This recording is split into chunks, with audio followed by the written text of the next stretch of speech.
So finally আমি কুয়াকাটার একটা long video ছেড়ে দিলাম। তো কুয়াকাটা আসার পরে বাস থেকে নেমে যে জায়গাটা দেখেছি সেই জায়গার ভিডিও আপনাদেরকে প্রথমে দেখিয়ে দিয়েছি। তো সেখানে নামার পরে আমাদেরকে একটা গাড়িতে করে এখানে নিয়ে আসা হয়। তো এই জায়গাটার নাম হচ্ছে ম্যানগ্রোভ ফরেস্ট। এই জায়গাটা সুন্দরভাবে ঘুরতেছিলাম। এখানে নাকি অনেক সুন্দর সুন্দর জায়গা আছে। তো এখানে শামুক পাওয়া যায় এবং সাথে ম্যানগ্রোভ ফরেস্ট ওই জায়গাটাও আছে, মানে দুটো একসাথে আছে আর কি। তো এখানে অনেক ধরনের শামুক আছে, বিছি আছে সাদা সাদা। আমি একটা কুড়িয়ে নিলাম, দেখতেছি হাতে বালু বালু হয়ে গেছে, সেজন্য আমি আবার শামুকটি রেখেও দিয়েছি। পরে হাতটা ধুয়ে নিয়েছিলাম। এই জায়গাটা পুরোটা একদম বালু বালু হয়ে আছে। আর সমুদ্রের স্রোত যখন আসতেছে তখন একটা সুন্দর একটা শব্দ আসতেছে। তো আমি সমুদ্র স্রোতের সাথে একটু খেলেও নিচ্ছিলাম, মানে সমুদ্রের স্রোত চলে যাচ্ছে, আমি হাঁটতে হাঁটতে সামনে চলে যাচ্ছি, আবার যখন চলে আসছে আমি হাঁটতে হাঁটতে পিছে চলে আসছি। আমার খুব ভালো লাগতেছিল। আসলে ঘুরতে কার নাই ভালো লাগে, তো আমারও ঘুরতে বেশ ভালো লাগে। তো এখানে বেশ পর্যটক ছিল, সাথে আমিও ছিলাম এবং জায়গাটা বেশ সুন্দর ছিল এবং ছোট ছোট বাচ্চারা ঘোড়া নিয়ে ঘুরে বেড়াচ্ছিল, তাদের ঘোড়াতে রাইড করাবে সেই জন্য। তো রাইড করানোর জন্য তারা একটা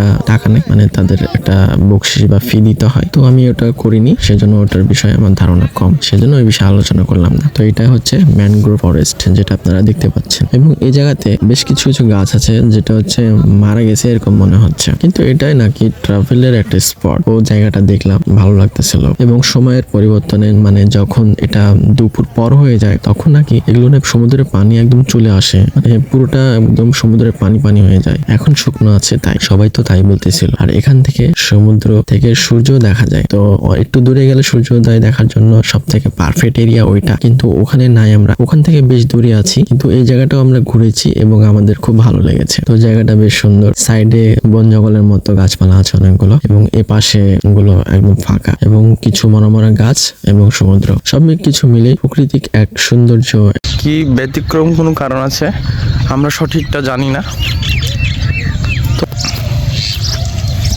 সো বন্ধুরা, আপনারা দেখতেই পাচ্ছেন এটা একটা সুন্দর বিচ।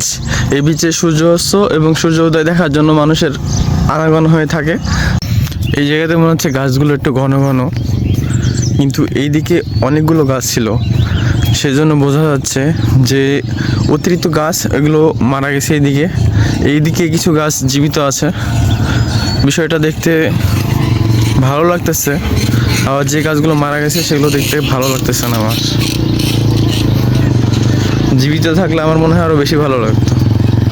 সো কুয়াকাটার ট্রাভেলের প্রথম পার্ট এখানে শেষ। তো এখানে ভাগাবাড়ি দেখিয়ে ভিডিও শেষ করলাম। পরবর্তী পার্ট নিয়ে আসছি খুব তাড়াতাড়ি। সবাই ভালো থাকবেন, সুস্থ থাকবেন। আল্লাহ হাফেজ, আসসালামু আলাইকুম।